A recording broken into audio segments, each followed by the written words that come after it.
Et bonjour à toutes et à tous.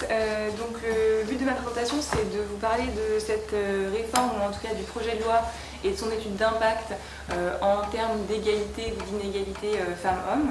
Donc quels sont les enjeux pour cette réforme sur les inégalités. Donc le projet de loi, il combine, Maxime l'a rappelé, en fait, l'instauration d'un système à points universel et également la fixation d'un âge d'équilibre, même si ça reste en discussion. Il y a la conférence de financement qui doit éventuellement trancher là-dessus, mais qui sert quand même de base pour la présentation des résultats dans l'étude d'impact qui a été annexée au projet de loi. Donc depuis la parution de ce projet de loi et de l'étude d'impact qui est rattachée, il y a des éléments complémentaires qui ont été dévoilés, notamment des précisions concernant les retraites des femmes, donc notamment des éléments qui sont assez positifs, donc je vais y revenir aussi.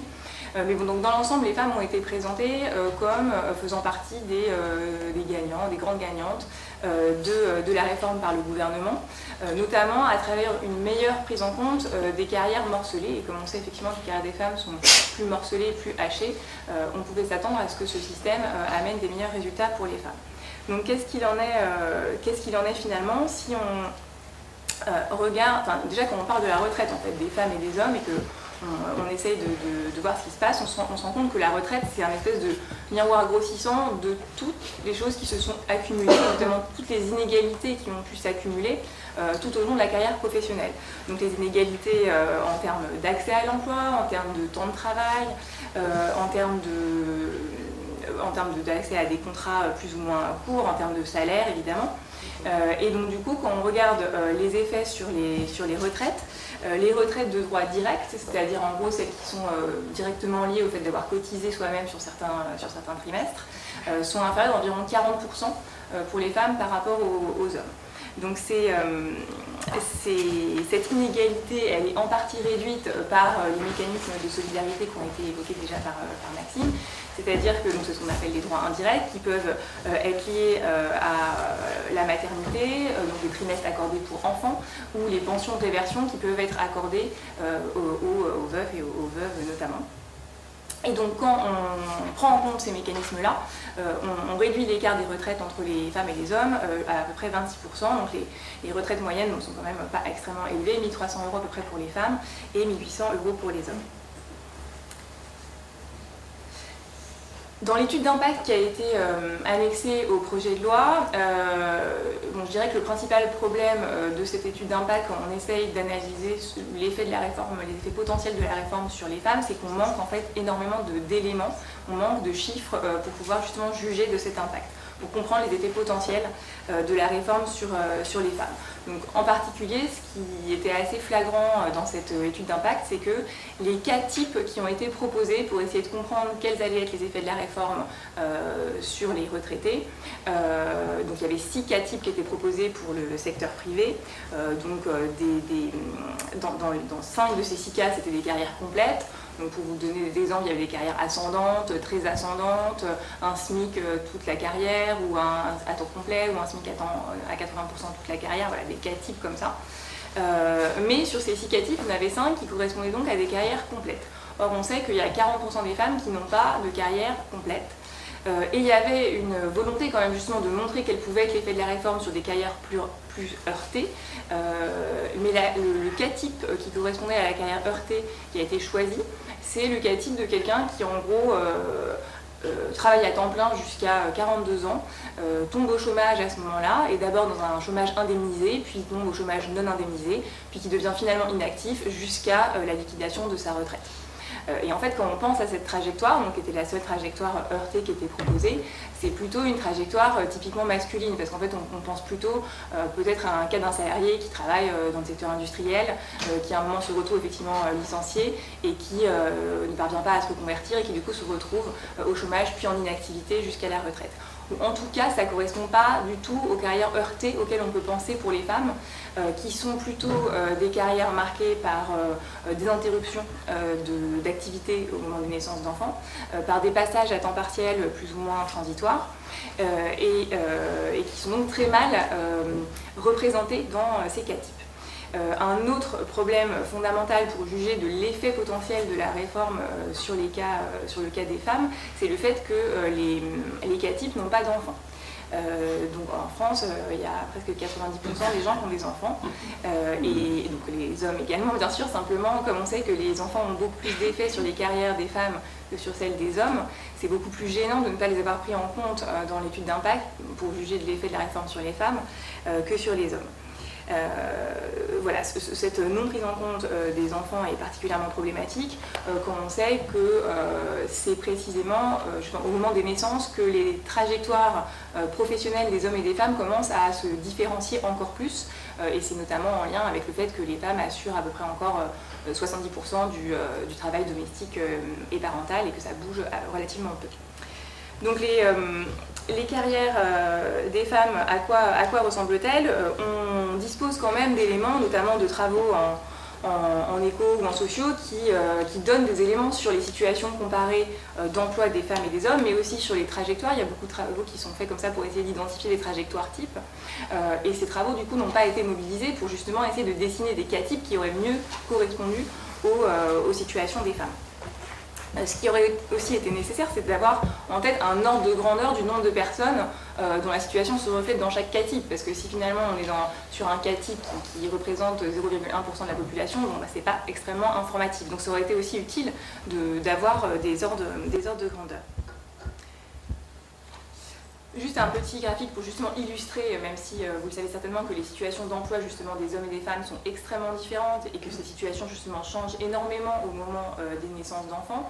Là vous avez des graphiques qui vous montrent, alors c'est, si jamais vous ne voyez pas, à droite pour les femmes et à gauche pour les hommes, les continuums de situation sur le marché du travail allant de l'emploi à temps complet en bleu jusqu'à l'inactivité en vert, en passant par de l'emploi à temps partiel plus ou moins long, le orange et le gris, le chômage en jaune, le halo du chômage tel que défini par l'INSEE en bleu clair et l'inactivité en vert. Et en fait, ce qu'on voit, c'est que les trois situations qui sont présentées, c'est avec un enfant, avec au moins un enfant de moins de 3 ans, avec au moins un enfant de moins de 18 ans et sans enfant de moins de 18 ans. Donc en fait, ce qu'on voit, c'est que l'effet des enfants est massif sur le continuum de situation de marché du travail pour les femmes, alors qu'il change relativement peu pour les hommes, ou plus précisément, il s'améliore plutôt en fait pour les hommes au moment où ils ont des enfants. Ils sont plutôt plus souvent à temps complet, moins souvent au chômage, moins souvent inactifs. Donc on a vraiment cette différence d'effet des enfants sur les parcours des femmes et des hommes.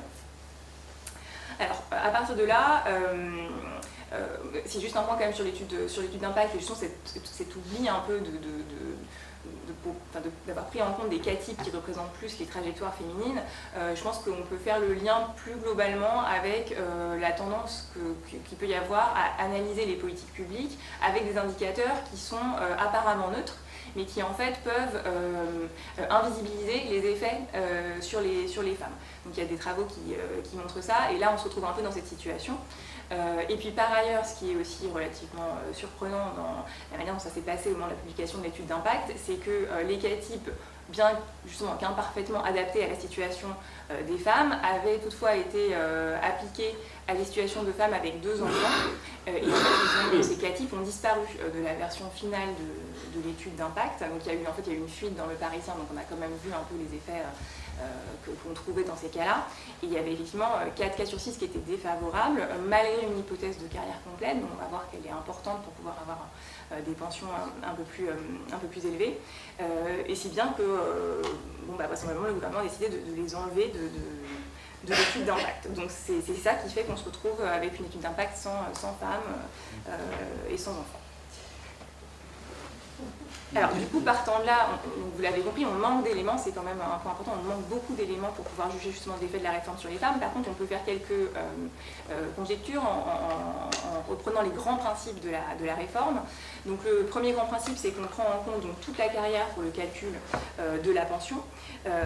Donc ça peut avoir, et que par ailleurs, donc, on va sûrement instaurer un âge d'équilibre qui devrait, comme Maxime l'a rappelé, reculer a priori avec l'espérance de vie, donc de 65 ans pour la génération 75, mais peut-être jusqu'à 66-67 ans. Alors quels sont les effets potentiels de ça ?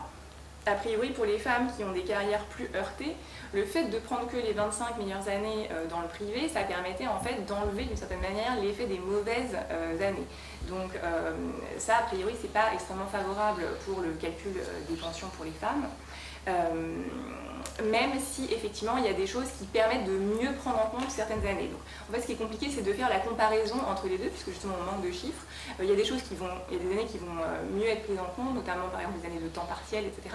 Mais en même temps, elles vont toutes être prises en compte. Donc la balance entre le fait de supprimer les mauvaises années ou de tout prendre en compte avec certains mécanismes, c'est pas facile de faire la comparaison exacte entre les deux. Et puis la réforme, elle peut aussi avoir un effet important sur l'âge de départ des femmes à la retraite. Ce sur quoi l'étude d'impact insiste, c'est le fait que certaines femmes qui ont des carrières incomplètes doivent attendre 67 ans, donc l'âge d'annulation de la décote, pour pouvoir prendre leur retraite, pour pouvoir partir à taux plein. Sauf que du coup, ce qu'on ne dit pas, c'est le cas, ce qu'on ne mentionne pas, c'est le cas d'autres femmes qui sont plus nombreuses, qui vont devoir attendre cette fois-ci jusqu'à 65 ans, enfin ce fameux âge d'équilibre, ou plus s'il y a un recul de l'âge d'équilibre, pour ne pas subir de décote. Donc peut-être qu'il y a finalement plus de perdantes que de gagnantes, mais l'étude d'impact tend à insister sur celles qui vont y gagner. Autre point important, on l'a dit, pour les femmes, il y a les droits directs qui sont évidemment fondamentaux, mais il y a aussi une grande partie de leur retraite qui est liée aux droits indirects, donc notamment liés à la maternité et aux pensions de réversion. Donc il y a des changements qui sont envisagés dans le projet de loi sur ces différents points. En ce qui concerne les enfants, il y a un remplacement, donc pour les enfants de rang 1 et 2, un remplacement de la majoration de durée d'assurance, c'est-à-dire en gros l'attribution de trimestres, donc de 8 trimestres dans le privé pour la naissance d'enfants, par de la majoration de pension. Donc au départ, le gouvernement avait prévu 5% par an de majoration de pension, 5% par enfant, pardon. Ensuite, un certain nombre de personnes ont pointé le fait que si on applique cette règle-là, il y aurait une tentation de l'appliquer sur le parent qui gagne le plus pour avoir le maximum de pension totale. Et comme en général, dans le cas des couples hétérosexuels, c'est le père qui gagne le plus, il y avait un risque que cette majoration de pension soit attribuée au père, alors même que du coup les mères assurent quand même toujours une grande partie des charges familiales. Donc ça a été un peu modifié justement là, le 14 février, il y a eu des précisions, donc il y aura au moins 2,5% attribués à la mère et le reste pourra être attribué à l'un ou à l'autre. Donc ça, les effets que ça peut avoir, c'est quoi? C'est qu'en fait, avant, on attribuait des trimestres qui n'étaient pas cotisés, mais qui étaient donnés d'office pour la naissance d'enfants. Donc ça avait tendance à faciliter pour les femmes, du coup, l'accession au taux plein plus rapidement. Et là, on transforme ça en de l'argent, en fait, c'est-à-dire qu'on transforme de la durée en de la bonification de pension. Donc finalement, si on se dit que si on part avant l'âge d'équilibre, on a une décote de 5% par an. Et si on a un enfant, à supposer que la femme récupère les 5% et pas seulement 2,5%, dans ce cas-là, en fait, d'une certaine manière, elle pourrait échapper aux 5% de décote sur l'année si elle a un enfant. Donc les 5% pour l'enfant pourraient compenser les 5% de décote si elle part un an avant. Mais si c'est ça, ça veut dire qu'on attribue d'une certaine manière plus qu'un an par enfant et non plus deux. Donc voilà, même si ça reste difficile de comparer du coup des majorations de durée et des majorations de pension. Sur les pensions de réversion, là il y a eu aussi des changements. En gros, ce que propose le projet de loi, c'est de donner aux conjoints survivants 70% des pensions additionnées du couple. Donc ça, c'est pas forcément, c'est plutôt une bonne chose. Ça va tendance à avoir quand même, ça va tendance à favoriser les couples les plus inégalitaires, voilà, et à rendre les choses à peu près neutres pour les couples un peu plus égalitaires. Et il y a un complément qui a été ajouté récemment, ce qui est plutôt une bonne chose pour le cas des personnes divorcées, puisque les personnes divorcées n'avaient plus droit en fait à une pension de réversion dans la première mouture du projet de loi.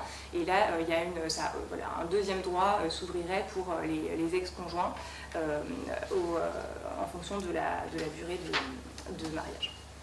Et dernier point qui a un effet assez net sur les retraites des femmes, c'est ce principe du minimum contributif, donc, qui existe déjà et qui a pour objectif donc, de relever les pensions des personnes qui ont eu des très faibles salaires.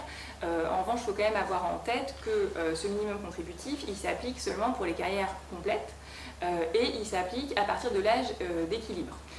Et donc à nouveau, ça veut dire qu'il va falloir attendre l'âge d'équilibre pour pouvoir profiter de ce minimum contributif, à supposer en plus qu'on ait eu une carrière complète. Et si on n'a pas une carrière complète, il est proratisé, donc voilà, c'est un minimum contributif qui s'applique quand même sous certaines conditions. Donc en fait, il est particulièrement utile pour les gens qui ont eu des très faibles salaires pendant une retraite, pendant une carrière complète. Ce qui est dit dans l'étude d'impact, c'est que ça va particulièrement concerner par exemple les agriculteurs, les agricultrices également, les petits commerçants, etc. Donc plutôt qui peuvent avoir des très faibles salaires, mais qui ont effectivement bien une carrière complète. Donc c'est plutôt voilà, ces groupes sociaux que ça peut favoriser. Pour les femmes, il faut avoir en tête qu'elles sont quand même nombreuses à ne pas avoir de carrière complète, et donc du coup ça ne sera pas un minimum contributif complet non plus. Et